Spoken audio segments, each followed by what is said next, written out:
Hi, and welcome to this Retail Industry Podcast. I'm Brendan O'Mara, Managing Director for the retail industry at Microsoft.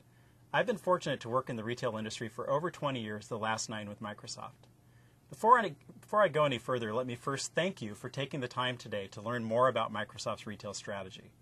I've prepared a short overview to help you understand our strategy and how you can make the most of your relationship with Microsoft in the retail industry. This update is intended to provide a top-level overview and discuss contemporary challenges facing retailers in the new retail. And I hope it paints a picture of the vision Microsoft has for retail and the many ways in which we are working with customers and partners to make that vision come true. By the end of this podcast, you should be familiar with our retail strategy and why Microsoft is a relevant and important enabler for our retail customers today and into the future.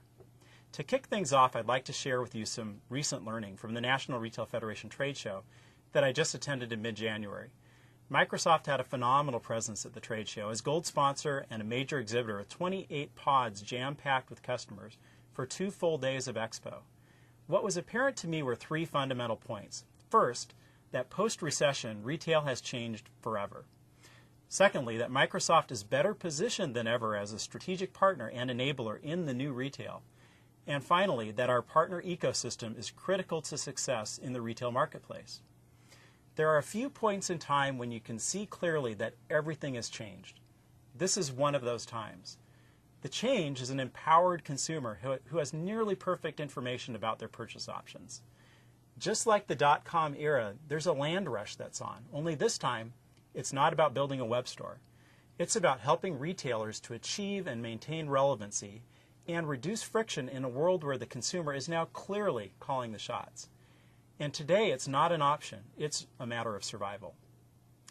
Microsoft understands the fundamental shift to consumer centricity. And this is why in 2008, Microsoft launched our modern retail strategy, which we call Connected Experiences for Retail. The consumer is at the center of this strategy. We understand that shopping has evolved to become part of the consumer's increasingly connected lifestyle that is characterized by a shopper who is digital, social, mobile, enabled, and informed. There are 3 pillars to our strategy: connecting your stores, connecting your enterprise, and connecting commerce. Connectedness prevails, and for good reason. It's not good enough to have the right product in the right place at the right time.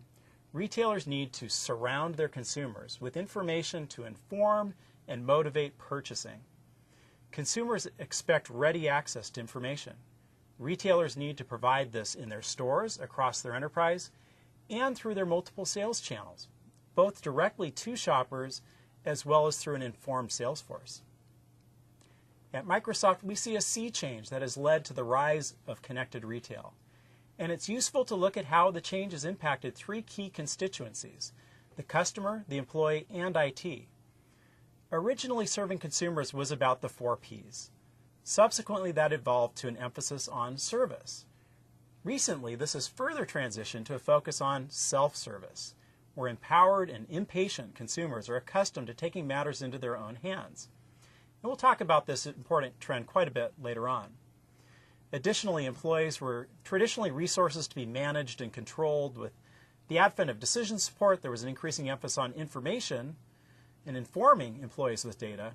And finally, we've reached the stage where employees are seen as critical assets to the organization who have the greatest impact when they are fully empowered with real-time information, enabling them to achieve optimal productivity and giving them the ability and authority to make decisions that drive customer satisfaction. After all, employees are on the front line and have the greatest ability to impact the customer experience. Arming only a few employees at headquarters with information while leaving the store employees blind may have characterized the prior generation of retail, but won't cut it in the era of connected retail. And finally, IT has evolved to keep pace.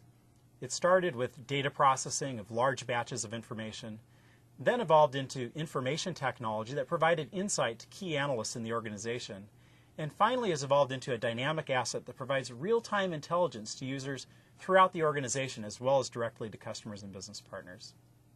Let's reflect on the impact of the connected consumer for just a moment. What is it that makes consumers different today than 10 years ago?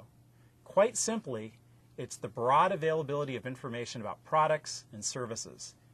In and of itself, the ability to know virtually everything about a product, including where to get the best value, can erode customer loyalty to a retailer. Consumers are taking a multi-staged approach to shopping. They'll typically research online, shop in stores, and buy where they get the best value. If retailers are not careful, their stores become showrooms for product that is purchased online or at another retail location. The bottom line is consumers now expect to make informed purchase decisions. They try to avoid buyer's remorse by ensuring they are getting the best possible deal. But to achieve that confidence, they need to be online. And this creates the problem. Consumers are not typically able to satisfy their need for information when they're in stores. Contrary to conventional wisdom, this works against the retailer. Rather than purchasing product in the store, the customer is more likely to shop, make notes, and return home to find where they can get the best deal. In this scenario, often price becomes the determining factor, devaluing the retail shopping experience. So to counter this, retailers need to fight back by leveraging their advantages, touch and feel, instant gratification, and customer service. I'll illustrate how this can work in a bit, but first let's take a look at perhaps the most important disruptor to hit retail in decades. And that is the prevalence of mobile smartphones and the advent of the mobile shopper. From talking with retail customers around the globe, there is nothing happening in retail today quite as disruptive as consumers walking into retail stores and using their mobile smartphones to shop competitors right at the shelf edge. Never before have retailers so directly felt pressure from their competitors in their own stores. And never have they felt so helpless to control their own shopping and brand experience at the shelf edge. And this is leading them to ask some hard questions about how they compete in an online world that has entered their stores and provides near-perfect information to their customers.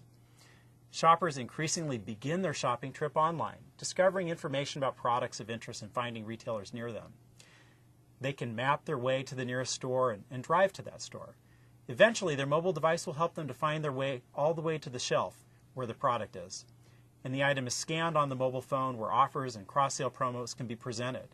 And finally, the mobile phone can either complete the sale or integrate with an in-store POS, thus completing the shopping cycle.